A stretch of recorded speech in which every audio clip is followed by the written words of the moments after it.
fight now that you're on your own. You go hard sometimes, you go fall sometimes, you won't understand. Never go they try, but you go they alright. You are in safe hands. No matter the condition, hold on tight in your heart and you go fight. Now that you're on say after rainfall and after the dark. So keep your heart, my friend. Don't lose yourself. In the morning time, the sun goes shine. Do your best, but don't lose yourself. 'Cause in the morning time, the sun goes shine. Keep your heart, my friend. Don't lose yourself. In the morning time, the sun goes shine. Do your best, but don't lose yourself. 'Cause in the morning time, the sun will shine. Oh yeah, the sun will shine. In the morning time, the sun will shine. Oh yeah,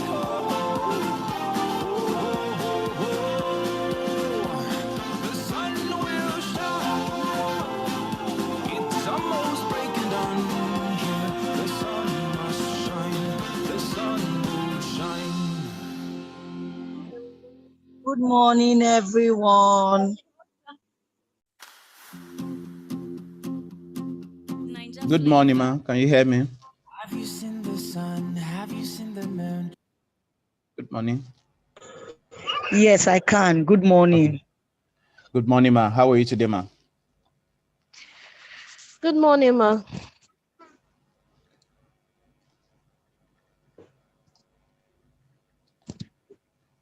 Rookie, good morning. Thanks for coordinating. You're welcome, ma.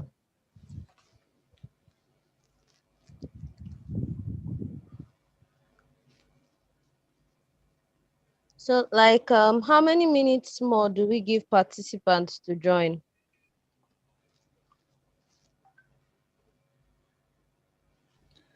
Well, I'm thinking maybe under 5 Hello, minutes. Ms. Rookie, are you hearing me? Yes, ma. I was asking that how long, should we give them like 5 minutes before we kick off? It's okay. Just that your volume is low. I can hardly hear you. I don't know if it's same for others. No, I think it's from your side, President. Her volume is very loud. Yeah, Okay. yeah. But I can also hear you very clearly. Very, very clearly. So So our coordinator who is the presenter, is Bookie coordinating for us? yeah, Buki is in charge. Buki is in charge, ma. Okay, thank you, Bookie. All right, ma. You're welcome, ma.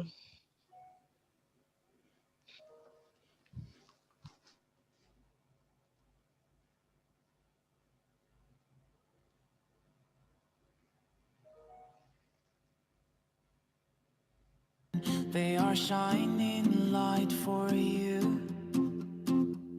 And have you seen the stars shining in the dark? 'Cause God is still watching you. Life is beautiful, however you choose. Be grateful for life. I want to try and sign out and come in again. Whenever I'm with you, what a time to be. I'm Okay, ma. having issues with the volume. It's low. Let me. Okay, ma. Believe in your heart and you go day alright. No forget say after rainfall and after the dark, the sun goes shine. Keep your heart, my friend. Don't lose yourself in the moment.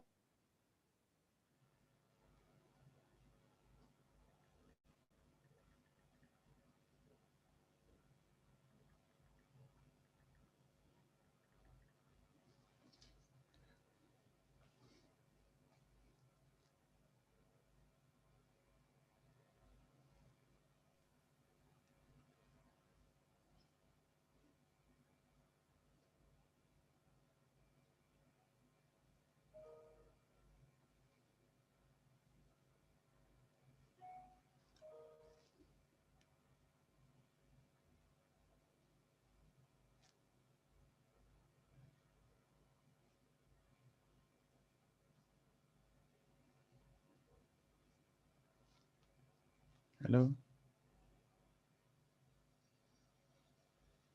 Hello? Hello? Hello? Hello? Okay.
Our coordinator is there, is 5 minutes past 10. Can we start?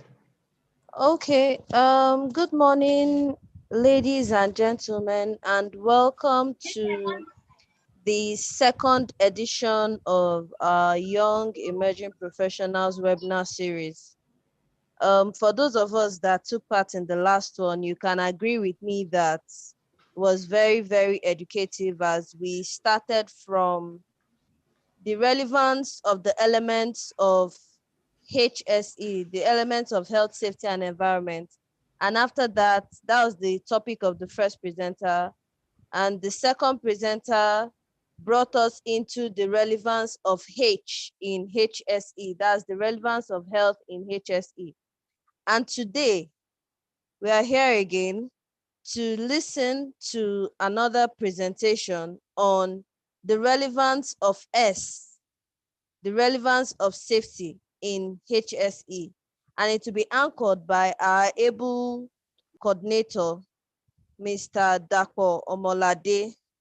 Abanom will give us a short introduction about him, tell us his profile, and he'll take it up from there. So can I go on? Yes, please. Okay. Good morning, everyone. It's a privilege for me to introduce the speaker for today's webinar series, person of Mr. Dapo Omolade. Mr. Dapo is the CEO of Hybrid Group Limited, also known as Everything Safety. Mr. Dapo has about 21 years plus experience in occupational safety, health, and he carries out project training and consulting. His company, Hybrid Group Limited, as safety and project management consultant. Hybrid Group is Nebosh, IOSH, AOSH, ICA, DGM, IFEED, Nigeria Civil Aviation Agency approved and accredited training center. Mr. Dapo Omolade is a lead auditor in ISO QMS, Environmental Management System, Occupational Health Safety Management System. Mr. Dapo Omolade is the chair, IOSH West Africa. He is the administrator, Young Emerging Professionals, ASSP Nigeria chapter. Mr. Dapo Omolade is the national coordinator, the Safety Advocate and Empowerment Foundation. Mr. Dapo Omolade is the chair, Lagos chair / PRO, Oil and Gas Trainers Association of Nigeria. He is an alumnus of Nebosh, Lagos Business School, London School of Business and Finance. He is an alumnus also of Harvard and the Federal University of Agriculture, Abeokuta, Ogun State. Please, let's listen to Mr. Dapo Omolade for his part. All right, thank you very much, Abanom, for that brief profile. But before we go ahead, I'm so sorry for jumping protocols. Please, our able president, Mrs. Bessie Raffle, I'm so sorry for that. I guess my eyes were so fixed on the clock and it skipped me, but please bear with me. Can you give us your opening address? Thank you very much. It's okay. Apologies accepted. I was just waiting at least at the end. It's basically to thank everyone. I welcome everyone to this second section. It gives me so much great delight to be among the young emerging professionals and seeing it spring up in Nigeria. I want to thank especially our administrator who is taking us today and sharing his wealth of knowledge with us. I want to thank you, sir. I want to thank you to Ms. Buki for helping to coordinate and fill up the gap from behind. Mr. Abano had done greatly in trying to pull us all together for this section. Our media, the secretary, and every one of our members that are taking our time to be in this section this morning. Special thanks to you all. We hope that this section will be as educative as we expect and even better than the ones we have seen before and subsequent ones to come. So I really appreciate you all and say thank you. Thank you and God bless you all. All right, thank you very much, Ma, for the welcome address. And let us give a round of applause as we invite our speaker of the day, Mr. Dapo Omolade, to take us through the relevance of S in HSE. Thank you. Okay, good morning, professionals, ladies and gentlemen. Thank you so much for this opportunity this morning to be here and basically having conversation with one another. I think this is basically us having conversation and learning from one another on our own career, because this is our career, this is what we have chosen, or this is what has chosen us. But either way, we need to continue to learn and build up ourselves. So my special appreciation to the president, Mrs. Mercy, for this opportunity once again.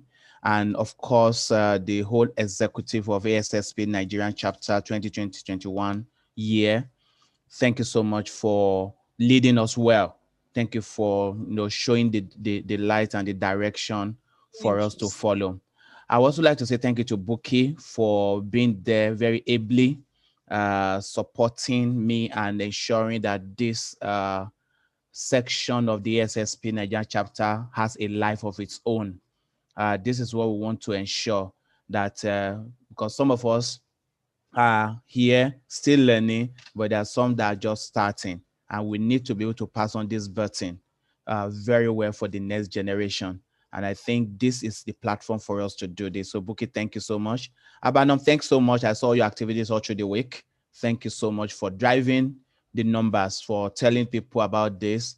I'm particularly very impressed with you, and you know why. So thank you, and keep doing what you're doing.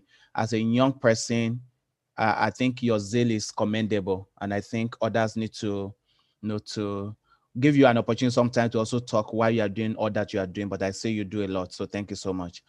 This morning I'm going to rest on the protocol and the learning we have had. I was in the last session with the two presenters, and I think it was a big learning for me, because sometimes it is possible that you also think you know quite a few things until you start hearing from somewhere else. And so during the presentation on the E part of it and also the H, I was blown apart by the very great jobs that the two presenters did.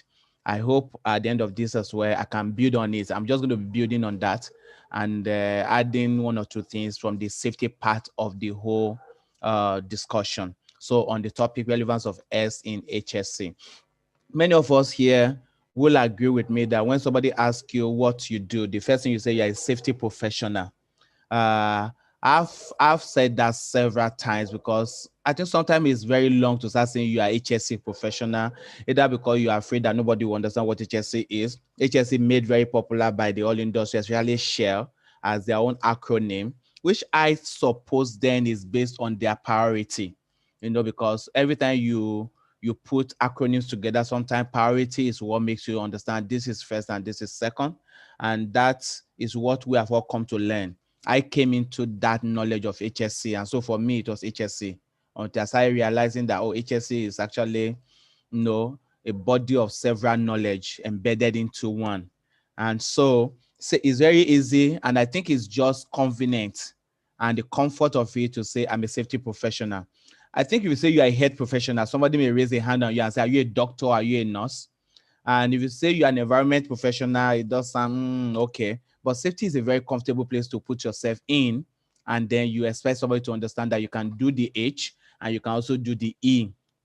And so that's what we have all seen ourselves do. But the truth is, the S part of this trio, what we call the trio, the occupational health, safety, and environment, is very significant. Is really, really very significant. And I'm going to be using this opportunity to share my thoughts on why I think the S is key, is very relevant into everything that we are doing, especially when we talk about the workplace. So basic definition, which I'm sure anybody on this platform, except you are just citing safety today, should know, is the management. Safety is the management of workplace dangers, or what you call hazard, eliminating or reducing them to an acceptable level so as to prevent injuries or fatalities or property damage or loss. When you are asked, okay, what do you do? For some time now, as my knowledge grew in the industry, I introduced myself most time as a loss prevention expert. And people, when I do that, sometimes I do it deliberately to escape, somebody looking at me and say, okay, safety, what do you actually do? I think this day we are very lucky, and I want to thank everyone that have pushed the bar for safety in Nigeria so much that this day some of us can actually open our mouth to say we are safety professionals. It wasn't this easy previously. So those days we have to find a way to qualify yourself because nobody really understands what you do. And at best they call you whatever name they want to call you. So, but loss prevention is what safety is all about. And it's about ensuring that any form of loss can be prevented or managed. If you can't prevent it, then reduce the chance of it occurring or reduce the consequence of that loss when it takes place. This is the fulcrum. This is where safety actually rests. And interestingly, occupational health rests there, environment rests there. So when you say HSE in total, you're actually a loss prevention practitioner or professional. It's a provision of a safe workplace. Provision of a safe workplace is not only a legal and moral requirement. Getting it right can also yield company cost avoidance. So we're basically saying when the S is relevant in your business, it's a legal thing to do. It's a moral and ethical thing to do. It's not a nice to do. It's not a feel good to do. No, it's legal, it's moral, it's ethical. It's something that we should not really have an option or alternative about, even though that may not be our reality. But that's what this particular aspect is all about. I just needed to clear that and make that very clear to most of us. So let's think, how did it all begin? Or began? How did we get here? This years that we're saying, oh, okay, I'm a safety person. I'm sure if you call some veteran in the industry in Nigeria, they also tell you how easy it was when they all began and they started. But safety began right from the first industrial revolution where things started taking place. And what were the things taking place? We had introduction of machines to make work easier for humans. Steam and water power systems were generated. There were hand tools that were coming up to replace the stone that the Elima was using to do his hunting and cooking and all of that. And of course, the textile industry of Great Britain took a deep leap. And of course, that changed. And what that led to immediately is, okay, machines are coming up, equipments are coming up. we're having chemicals, we're having, tools, and then injuries that people were not used to before started taking place. So people started having accidents, machine fails, and then hurt persons or kill someone. And so immediately safety came to the fore that, okay, something has to be done somewhere. There must be a way of making these machines work without killing us. And then what needs to be done, an issue of controls, issue of, if you read the story of the Industrial Revolution, especially the first one, you will find out how many people actually got killed, trying to use the equipment and the machines that were designed and invented for man's use. And then the thought of what do we need to do to ensure that people don't get injured. I've put a very important link in that place. If you have this material, go to that link and read about all the things that happened then. There was a time I was talking on a forum and I told them, I said, if we are not careful, as at the time I started looking at safety in the global sense in Nigeria, what was coming to my mind was a fact that what revolution are we now? Are we in the time when machines just kill people and people just agree or look like it as normal, or have we moved on? I think we have moved on in Nigeria, but definitely where we are is far, far away from where the industrialized nations are presently. So that means there's still a lot for us to do to make sure that we can prevent accidents that have been caused by the machines or can be caused by the machines that have been designed for our use and comfort. So if you check again the second and the third, and of course the fourth revolution that we are now, what you see is advance in technology. Those days you may just have one steam engine that has to work for a whole country. Today you have several planes, you have high-speed trains, you have trains that go even through the waters, to arrive at their location. You have trains that have the same speed as plane in the air. And all of this as a result of the revolutions that we're having. And we are very excited about it. This is a very case in study, technology and what it has brought to us. So many things. And as these technologies and advancement improves and increases, with chemicals and all hazardous materials being developed for the use, we start having multiple. Now, if a machine, for example, is working with only one person, even if the machine fails, it hurts only one person or kills only one person. But now you have a machine that has 200 people inside. If something goes wrong with that machine, 200 people are dead in one day, in fact, in 1 second.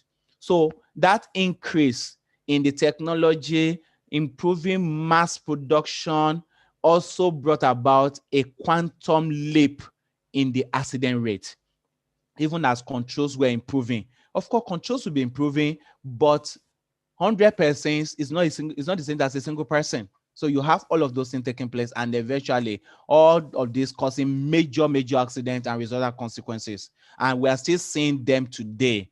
And that's why you can know that the S part of this is quite relevant. So why the HSE trio? Why do we have that combination? Because about loss prevention, that's what I said from start. So people, environment, asset, production, profit, anything you want to talk about. This is why most times the differences are never taken into serious consideration. That's why many times we all think they are the same.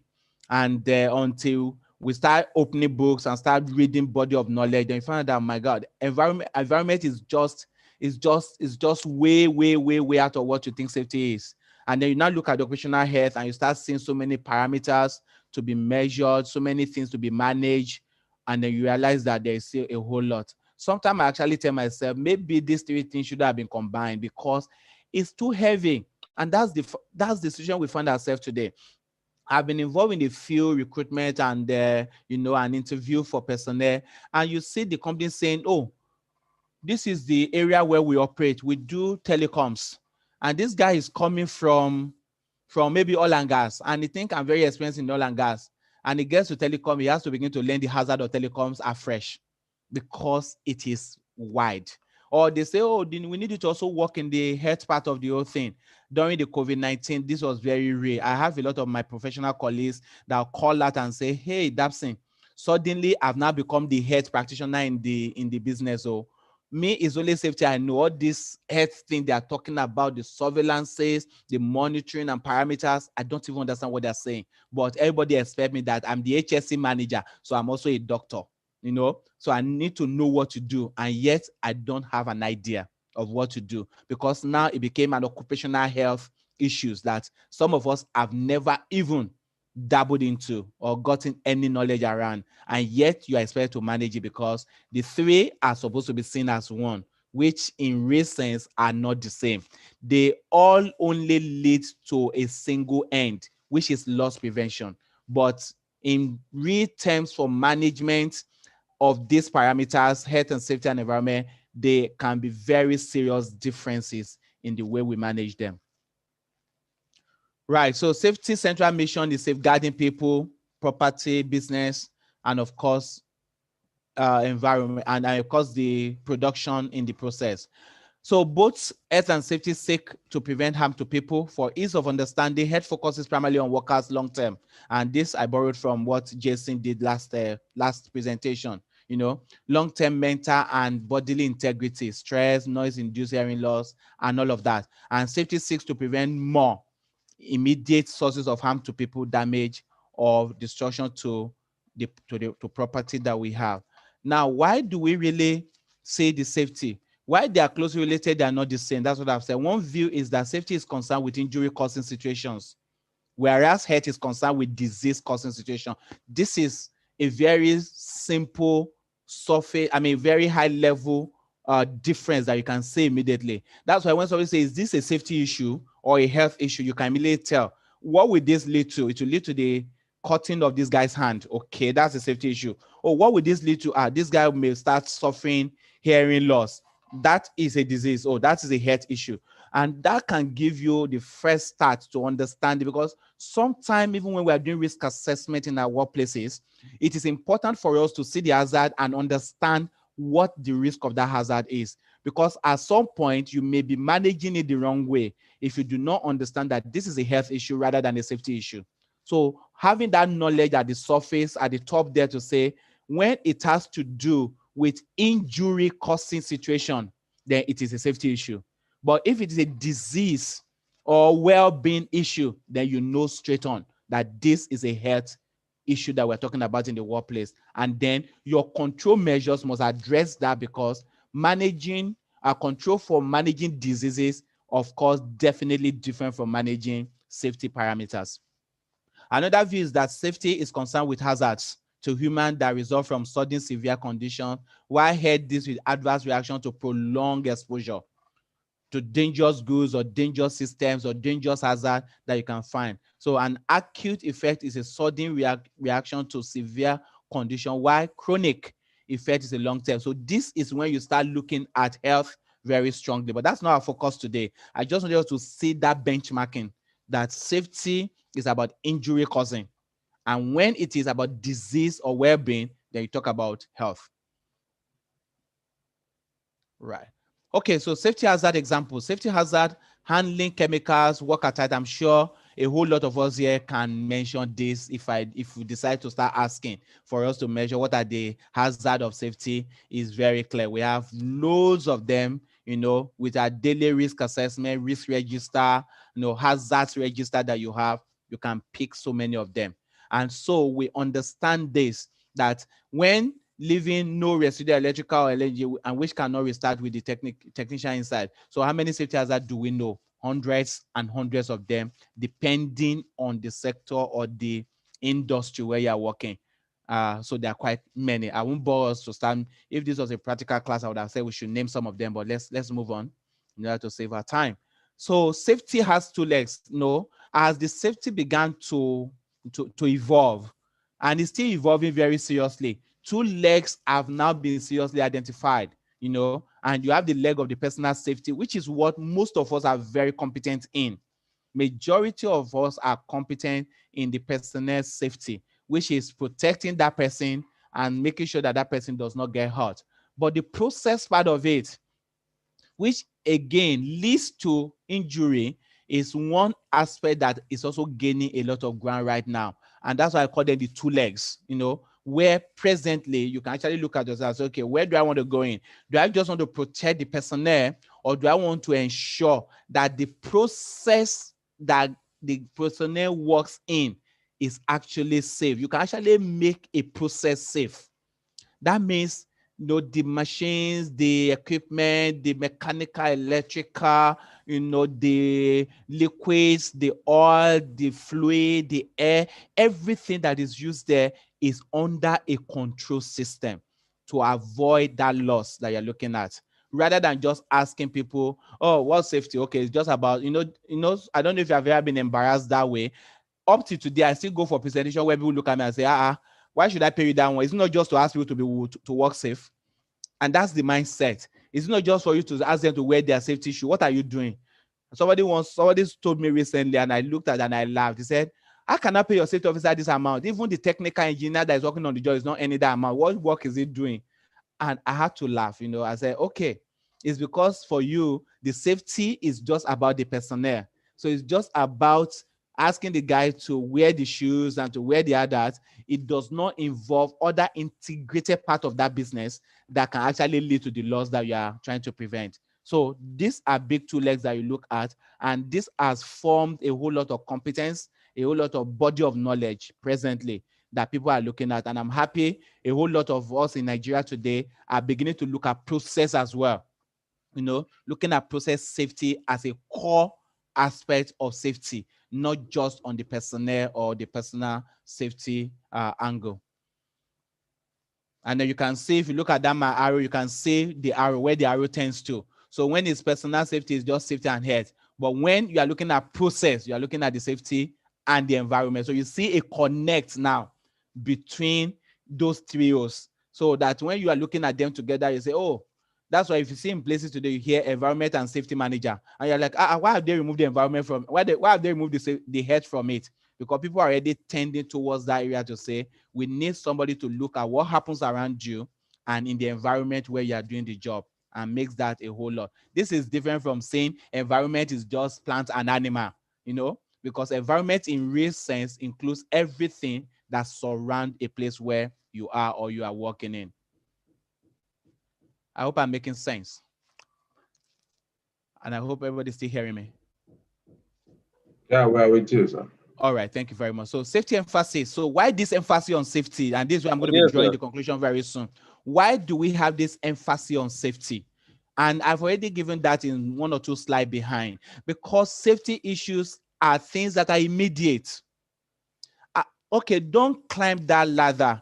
If you climb that ladder, you will fall. If the person falls, you see it immediately. As the person is falling, you are seeing the person on the floor. So it's an immediate thing. It's sometimes very short term and sometimes very visible, clear. You cannot fall and start saying, I didn't fall. I say, you didn't fall. You just landed. No, sometimes I just say, oh, you wanted to fall. You have not fallen yet. So you cannot fall and say you didn't fall. You cannot have a deep cut in your hand and you say you didn't have a deep cut when I can see blood. But you can be having occupational health exposure that for 10 years, you will never be aware of it. You will still be looking as beautiful and as handsome as you are. Nobody will even know that something is happening to you.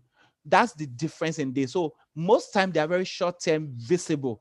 Safety issues are that's why the emphasis is so high sometimes, because you can walk past somebody who is actually inhaling a dangerous chemical, and the person is seated there, and you're able trying to convince him that, hey, you leave this place. What you are doing is not safe for you. It's not healthy for you. And the person look at you straight and say, oh, but do you know how long I've been doing this?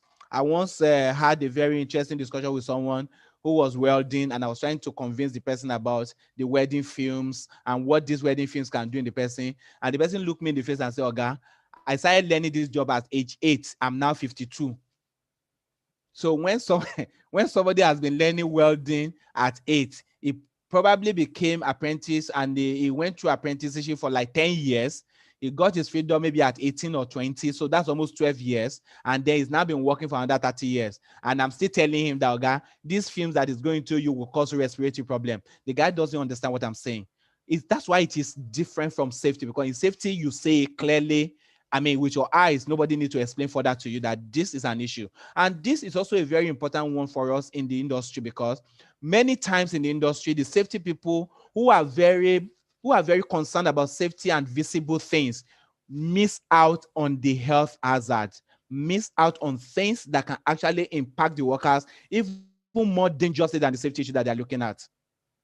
For example, I'll give a typical example. Somebody has worked for 24 hours continuously without a break. And you are looking at the person, and the person is looking at you like, I'm stressed. And you cannot determine there as a safety person that this person must not be allowed to work. But if the person is not wearing a hard hat, what will you do? You shut him down. Visible. So that is why there's so much emphasis on the safety in the trio, because it is visible, it is physical. But should this be any reason for such emphasis? The answer is no. And the whole world has showed us right now in the new things that are taking place that because you can see it physically does not mean it is the most important. And that's why emphasis in the last few years has gone into occupational health. And in the last 3-4 years, I've followed ILO and their every year celebration of World Safety Day, April 28th. And you find that the emphasis is moving so strongly now to occupational health. Why? This was also another slide that I borrowed from Jason from the last presentation that he did. And if you look at the statistic coming out, and I want to challenge us guys, if you get to our workplace, try and figure out these statistics in your workplace. You will, if you are not seeing something close to this in your workplace, it means you have been more concerned about the safety rather than the health. It means you have not been seeing the health issues. You have only been seeing the visible one that you can easily relate to. Because this is a global statistic that has been given to us. And if you look at the percentage, 86 to 14%, that tells you something strongly that, yes, safety is very important, but there should not be so much emphasis to it. Because if you call yourself an HSE professional, you are basically saying you should have minimum required knowledge and skill in the other elements, which is the environment and also the health.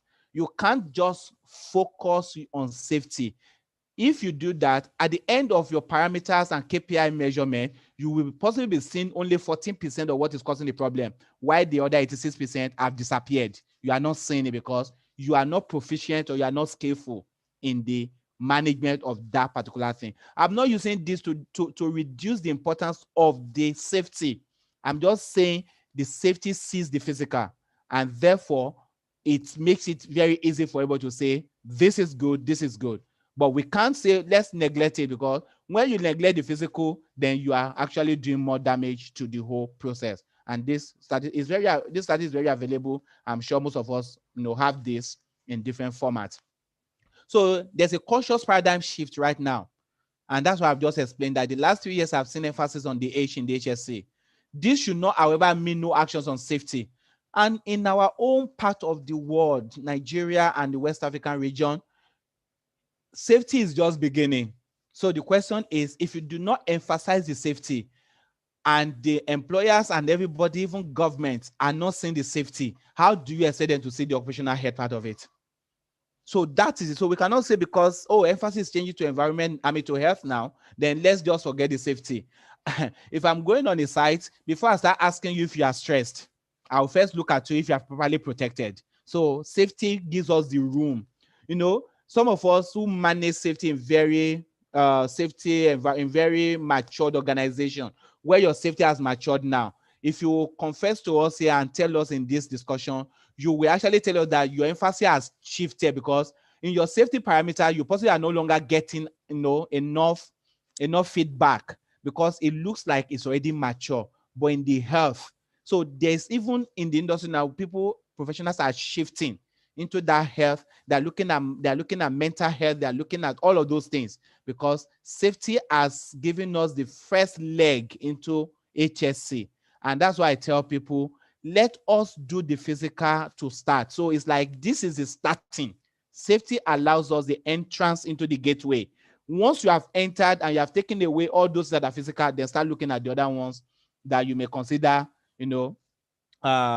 invisible or maybe spiritual sometimes, as one of my twin brother will always say that some things are spiritual hazard and the rest of them. Because sometimes when you look at someone and you say, oh, but I think you are stressed, the person who can tell you, are you a spirit? How did you know? Because occupational health is sometimes you may need to have more than two eyes to be able to see what is going on. But definitely we cannot leave the safety because it gives us the first step into the organization. I cannot go to a workplace today and start querying their health issue. The first thing that tells me about their culture and behavior is the safety things I see, the visible thing I see that they're doing. And from there, I will say, this organization does not have a safety culture, or their safety culture is pathological because of the first thing that I'm seeing, which is safety. So safety is the first eyes that allows us to see those lost potential that we need to prevent in the workplace. I'll be rounding up in the next 7-8 minutes. So today's safety professional, are we jack of all trades? That's the question that I think we should think about. We should talk about. I'm looking forward to when somebody will have to expose, because we are actually in what we call multidiscipline industry. Remember what I said earlier on just this morning, that sometimes I'm wishing that they can just separate these three and let everybody just be on their own. Because suddenly somebody expect me as a safety person to know everything around this scenario. By the way, I'm sure most of you don't know here that I'm actually an environmental scientist. That's my background. First degree combined with forestry, second degree full environmental management, before another one in safety. So, but do you know I do not manage environmental parameters? Many of you here would have seen me. When I have environmental brief to do, I look for the environmental consultant. And somebody looks at that and says, but boss, you have a master's in environmental management. Why can't you do this? Oh, I can do it. I just realized that it was too big for me to combine with safety. So I just put myself in that safety part and I say, environment, I can teach it. But when it comes to practice of doing it, no. I look for my friends in the industry who are environmental colleagues, who dwell in that place. And at this junction, of course, sorry, I had to mention this. I'm sorry you would have seen my post in the last 1 week or two about a good friend of us of the industry that died. That's one of my environmental consultants, BE, who does a lot of environmental work for me because he is an environmental consultant. He had major himself in it, but that's why we don't know him so much in the safety industry, because he didn't dwell in safety. Yes, he picked some certification in safety, but he didn't do a lot in safety. It was more in the environmental parameters. Just locked himself up there. So when I have environmental issues, I call him, bros, this environment issue, they want to do this study, they want to do this, as I can't do it. Oh yeah, bros, let's go. So because it's a big discipline, and thinking we are going to all master and be competent in all of it may be a very serious joke. So at some point, we have to start looking at ourselves and say, I've got knowledge in environmental parameter. You can't be discussing environment and I will not participate. You can't be discussing operational health and I will not participate.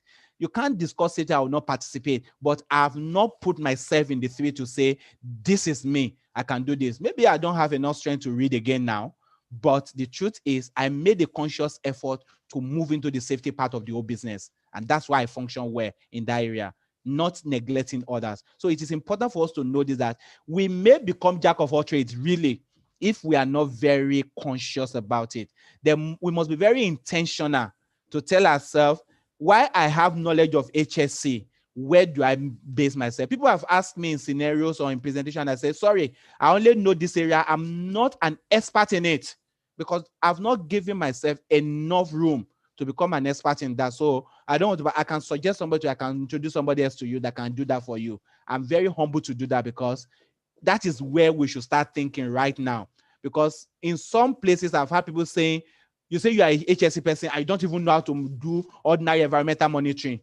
Somebody once accused me and said, you cannot use a noise equipment to do noise mapping and do noise mapping report and all those things. I said, oh boy, that's industrial hygiene. I don't know about it. Even though I understand, I did industrial hygiene as a certificate level, postgraduate certificate, industrial hygiene. But I said, no, I only did that to have the knowledge. I'm not skillful in that area and I cannot do the job.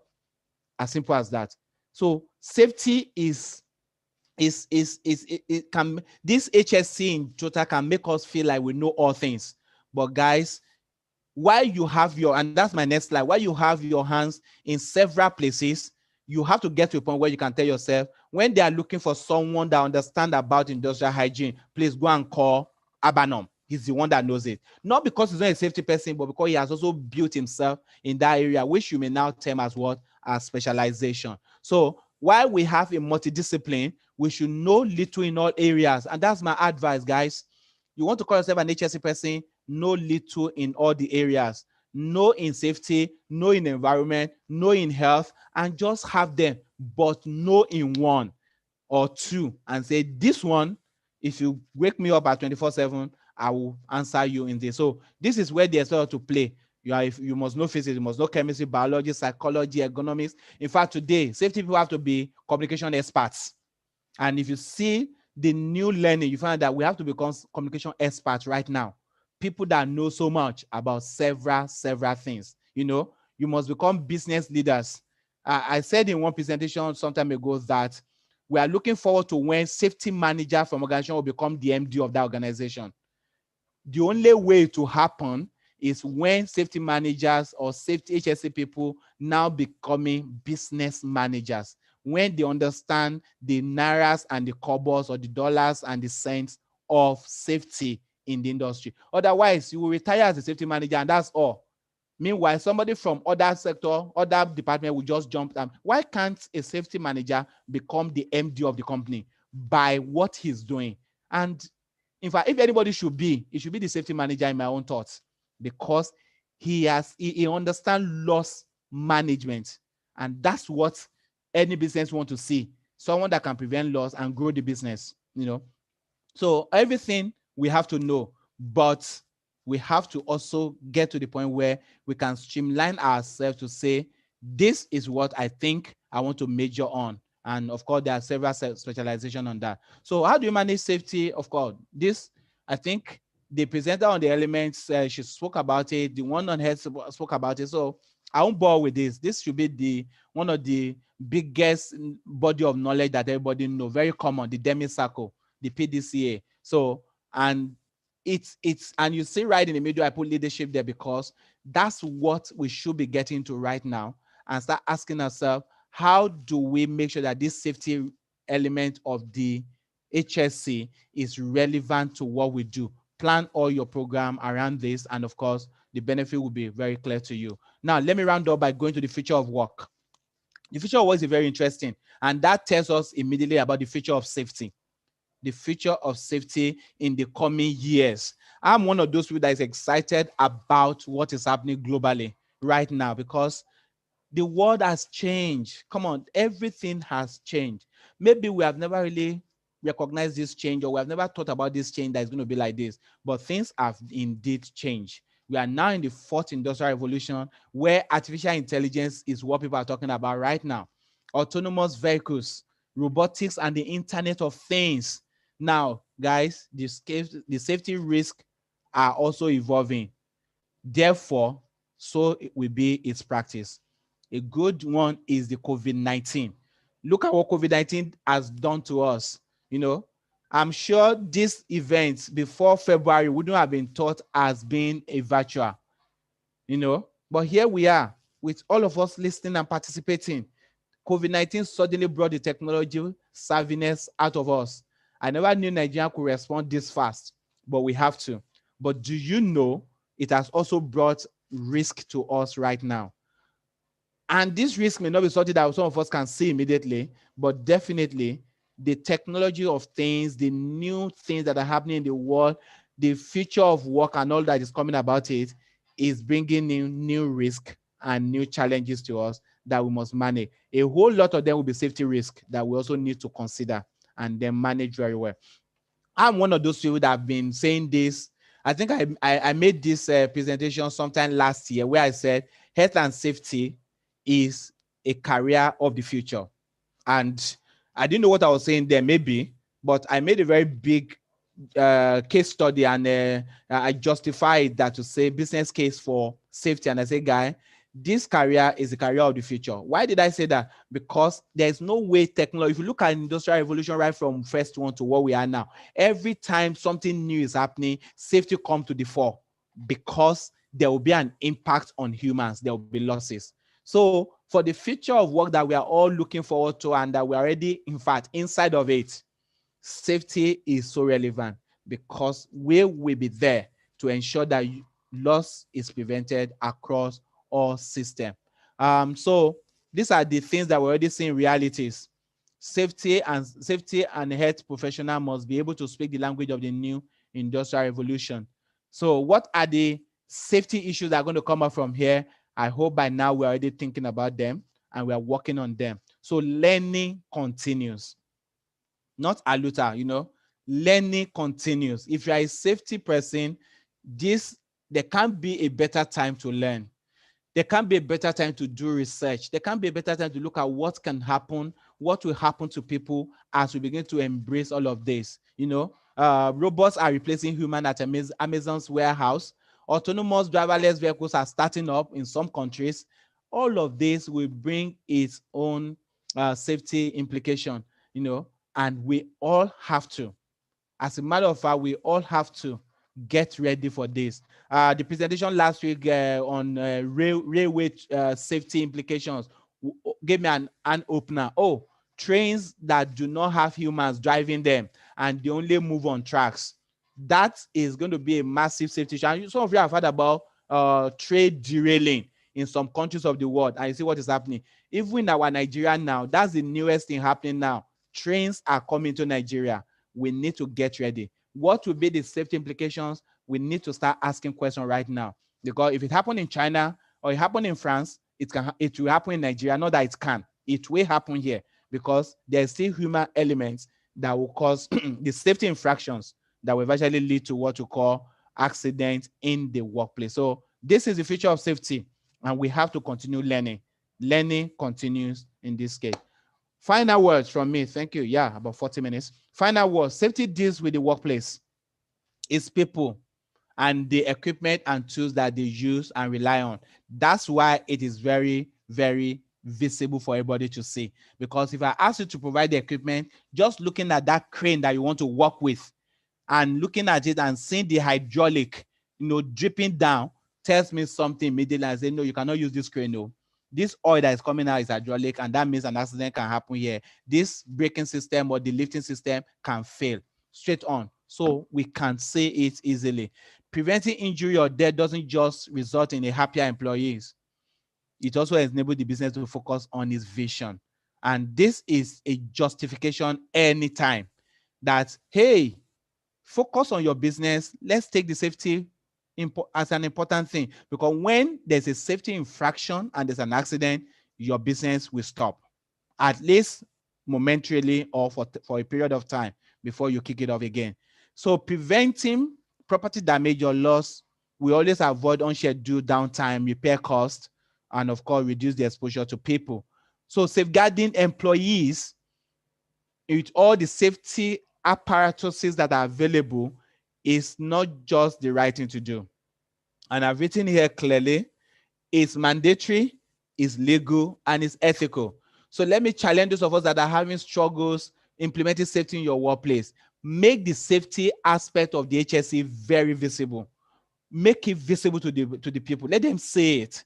Because most time people don't also respond until they can see. A lot of us believe in seeing before we take actions. During my growth in this business, in this career, I had a boss at one time who was an expert, and we had a swimming pool that for a long time we're asking the facilities people to please ensure that there's a lifeguard who is always there when people are swimming. And they will not. Today they will bring the lifeguard, tomorrow we will not have the lifeguard. And one day this guy called me. We're just having a chat on I was giving a report of my safety performance and everything. And he said, Dapo, I wish somebody just dies in the pool. And I was like, what do you mean? He said, yeah, because for a year I've been asking for this solution. If somebody dies now, I'm going to get a guard tomorrow. Because he knows that when there's a visible thing that the whole management and the owners of the business see, they will make an action immediately. So emphasize the safety. Let them see it. When they see the safety and they start solving the safety, then you start solving other problems that are within the other part of the trio. So it is mandatory, it is legal, and of course, safety makes good business sense. Thank you very much. My credit. Thanks to David Adeoye, the HS manager for BAT, who also joined me in putting these materials together. Taiwo Folorunso, my colleague in Ghana, who also participated. And of course, materials and resources that we picked from ILO, from ASSP, from IOSH. Thank you so much, everybody. That's the end of my presentation. God bless you. Thank you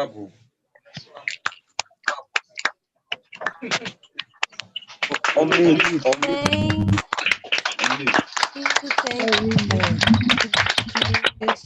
much for that wonderful.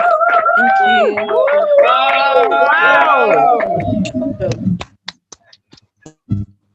Very much. Thank you. I think we have a lot of round of applause. It's all right. Agree with me that that was a wonderful session about having an understanding of safety those days and now. It reminded me of an incident that I was involved in. And I was talking with somebody then. I was on my youth service far away in Katsina State. And the vice principal asked me if I wanted to remain in the school as a biology teacher. And I said no, I want to go back to Port Harcourt because I'm interested in the safety profession. And the next thing the man said was, oh, safety profession, do you mean road safety? So it just goes to show that there are different levels of understanding when we talk about safety. So that being said, and I can see that some hands are up and some people are really, really eager to ask questions. I'll call on Daniel Omonoba to anchor the question and answer session. Thank you very much. Okay, thank you very much, Buki. I want to appreciate our presenter for that explosive presentation. You know, when this COVID-19 started, and then one of the control measures is for us to use nose mask, I begin to wonder that this is the same nose mask when people are under construction activity, you advise them to use, and they are reluctant in using it. But now everybody is covering their faces and all that. As to tell you that human being, we value our life, our health. Yeah. Safety is very, very important. I think that is why the emphasis is more on it than the remaining legs. So that being said, let's know if you have any question. You can just raise your hand, click on the hand button, let's see your hands up, or you drop it on the chat box, let's take it.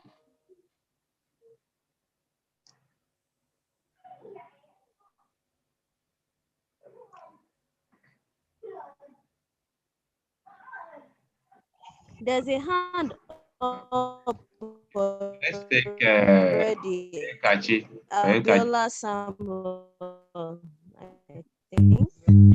Yes. All right. Good morning, everyone. Good morning. Yeah, my name is Ugo Nyekachi. I'm privileged to be serving as present student president of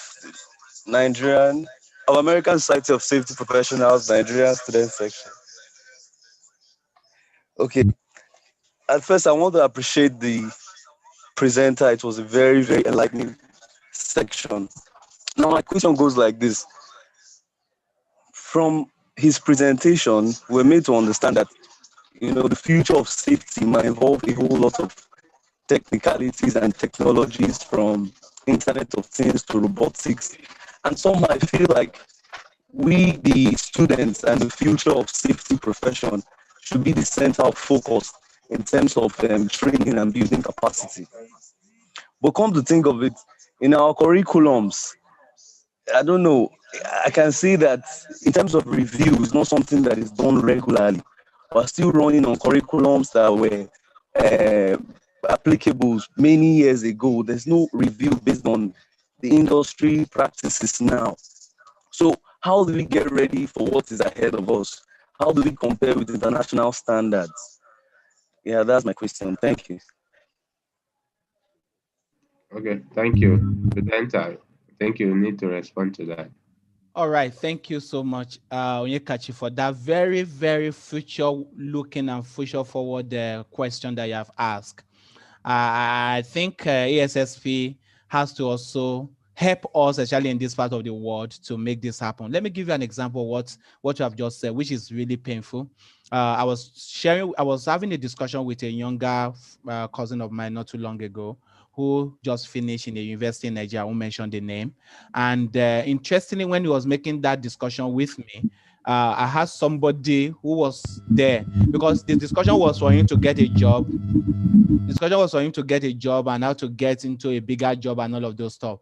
And so when we started that discussion, we're going deep into it. He said, these are the things that I learned in my first degree and all of those things. And this guy who is my friend, who was with me, having that discussion with him, said, this was the same thing they taught me 20 years ago in that same university. So how come that syllabus is still what you guys are still using up till now? And is the reality that we have here. But this is not how, because we are not just looking at ourselves and say, because we are Nigerians, Nigerian is different from the globe. No, we are part of the global world. So whatever happens in those places will affect us here if we do not step into that shoe. So what we should be doing right now is also embracing our own knowledge, even if the institutions and the structure that have been set up has not allowed us.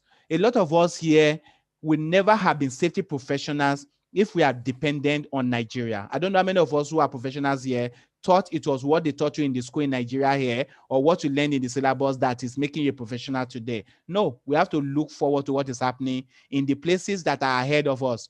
A friend of mine always tells me that the advanced world are 15 years ahead of Africa and Nigeria at the minimum.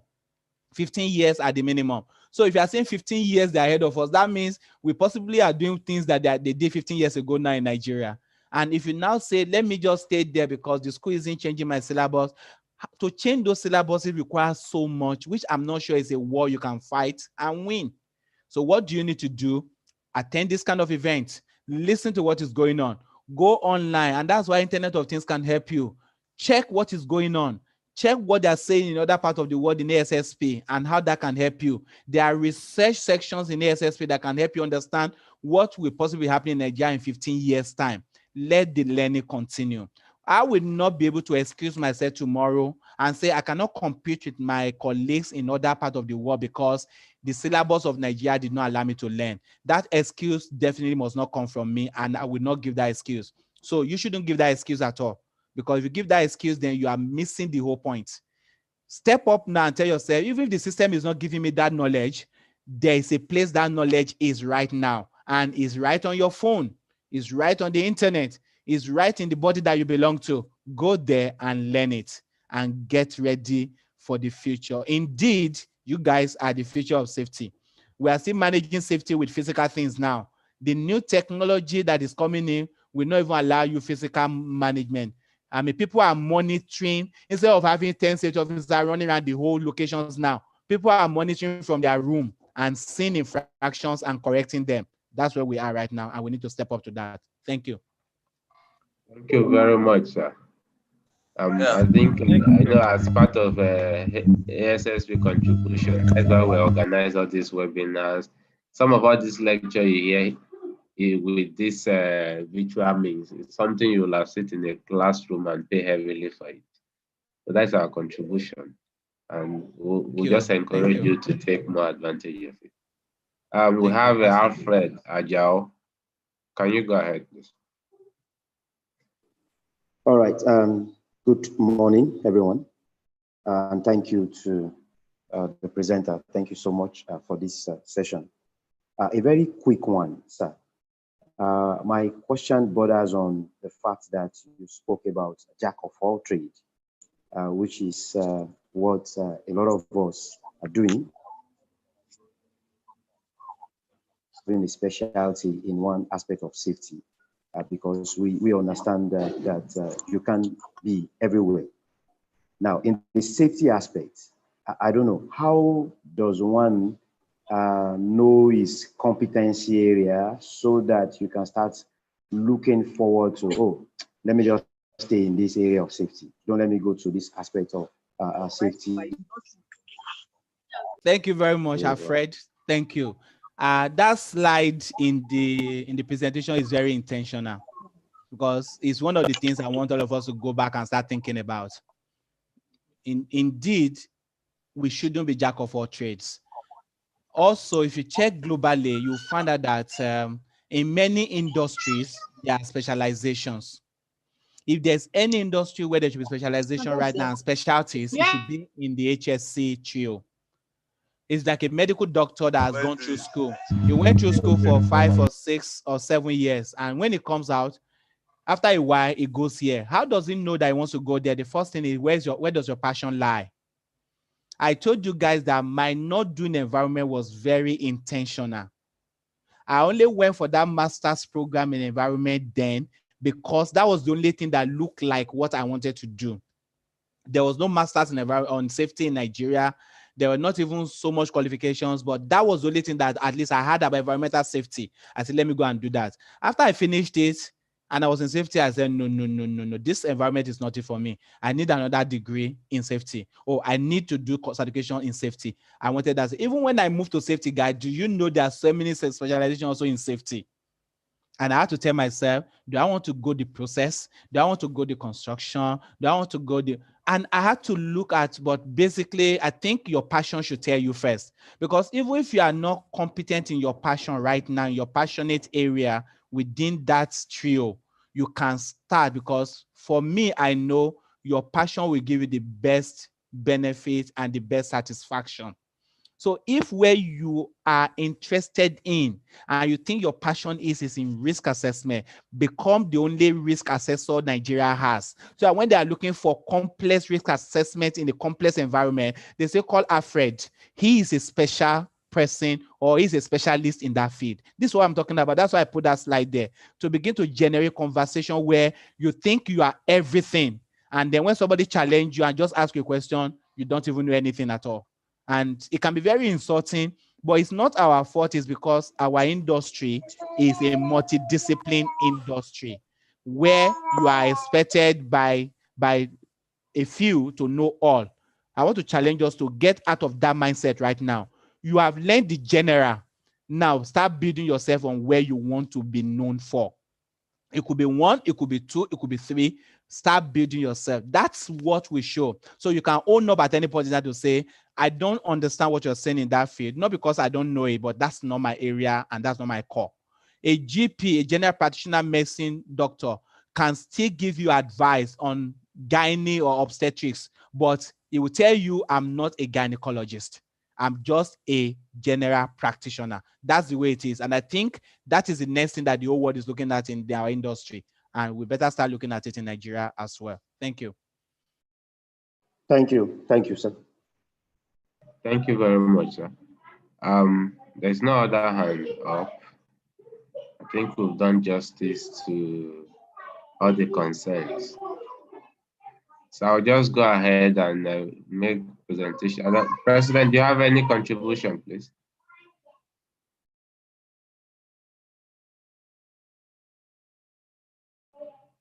Okay, let me. No, not really. It was a wonderful section. Okay, thank you. So I want to present the certificate. Just a minute, let me put it up.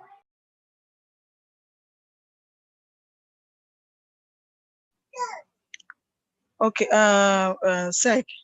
Secretary, please, before you, hello, Mr. Monova, are you hearing me? Yes, go ahead. Hello. Okay, go ahead, okay.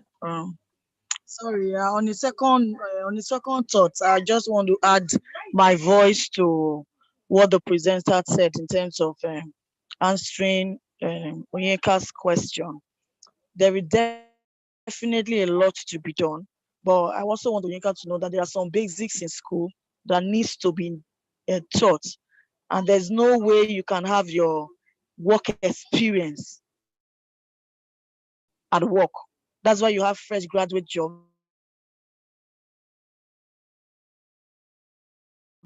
There are some jobs that you need that you have to not graduate tomorrow. I want to have the same knowledge as the one that I had. Yes. So in order to bring out industrial best practices, embedding them into our curriculum, there are basic things that you need to know to prepare you for those industry jobs. And that has a a work frame, in time frame, controlled by regulations, that there is no way you could be able to know everything. So we're trying to introduce a system whereby we already have the IT systems where you interface. We want to do it in a way that you will be instructed and work relatively with the stakeholders from the school, instead of leaving the student to source out themselves, so that it will be easy for them to actually get this work experience, because many of them eventually don't do it. Another thing we're working again in the curriculum is to find out that practices, especially practicals, are interfacing with the industry, so it doesn't end at the lab. All these are to actually prepare the students for what they will find in the future. But you need those basics to be able to learn on the job over a period of time. And just our presenter said, anchor on the interest that you are and be good in that interest. Know a little bit of every other thing. And then when a particular job specification is given to you that is not your field, make a referral to the professionals in that field.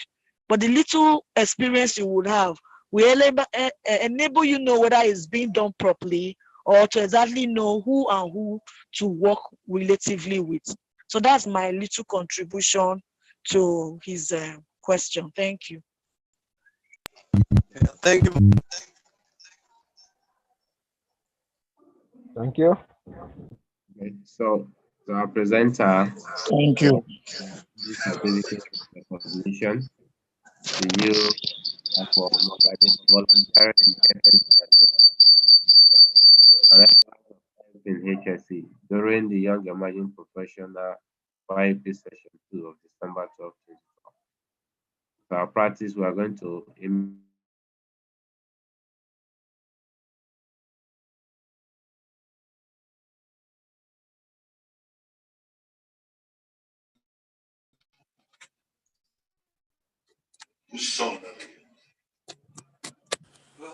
Thank you very much. Thank you.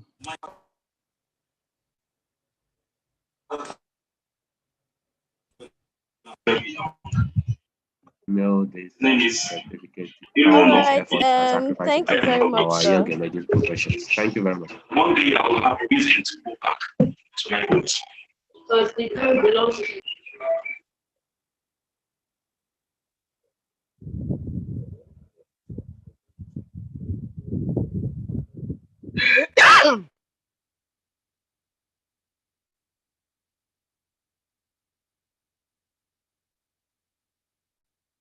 Sorry, I had network glitch.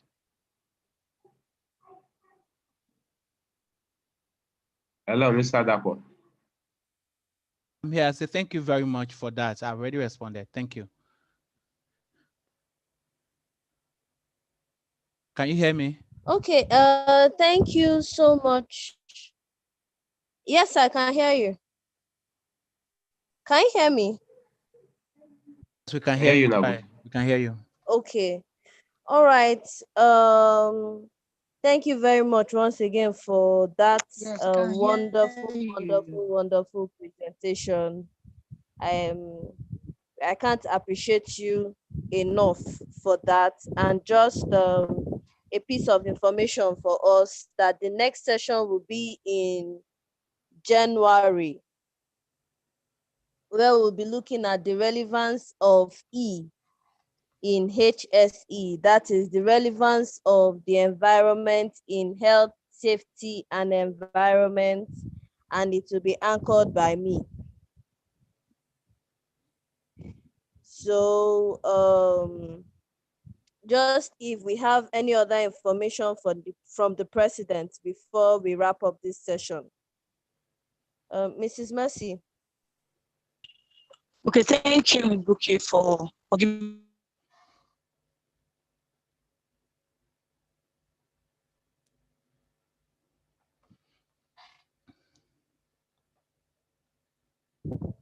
I will encourage everyone on this platform to join the knowledge sharing series for next, and that will be the end for the year. Presenter is still our coordinator for December, and we have the last one for the year. So I will encourage all young emerging professionals to try and join. It's going to be talking about management, leadership, but as leaders, supervisors, we grow. So let's not say, oh, we are not there yet and not be part of it. Let's be part of it. We can as well.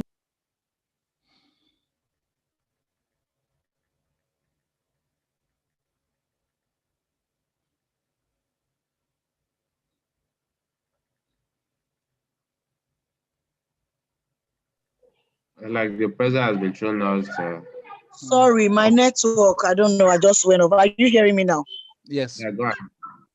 Okay. Yeah. So I'm encouraging everyone basically to be part of next Saturday's section, talking about leadership and management. But let's also see what it takes to lead, what it takes to supervise, and what it takes to be in that role. So join us next Saturday for that edition. And as we wrap up for the year, we are also going to be having a safety quote. I'll be putting it on the platform today. And while we go on break for nearly 1 month, every day we'll be sending safety quotes against accident prevention. So we would want you to send your photograph and your safety quotes to either myself or the secretary, who will send to the media for us to produce all our stickers, so that by next Saturday we can start releasing every quote for each day. So I would say join us to be part of it, to increase the safety advocacy, so that this period still we will resume new section. We'll be able to share knowledge of those safety and impact to every other person apart from the safety professionals in all our platforms. So every quote we release every day, we'll share in all our platforms for people to learn, either like a reawakening or also like an educational impact. So thank you all for being part of today's section. I really appreciate you all. So I hand over to the coordinator again. Thanks. I thank you so much for spending the hour with us, and you can agree with me that it was a really, really educative and explosive session, and we look forward to spending time with you in subsequent sessions. So on this note, I would like to tell everyone to enjoy the weekend, and please remember to stay safe. Thank you so much, and Thank bye. you. Bye-bye. Bye-bye. Thank you. Bye, everyone. Bye-bye. Thank you all. Bye. Bye.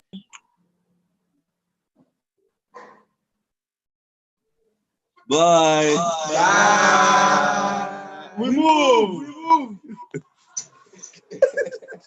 Stop. Wow, so good to see you all. Wow. President, you are there with your team. That's nice. Yes, ma. That's a very good one. Congrats for your exam, and I wish you all success. Yes, ma. Small. Can we leave now? Enjoy your Let's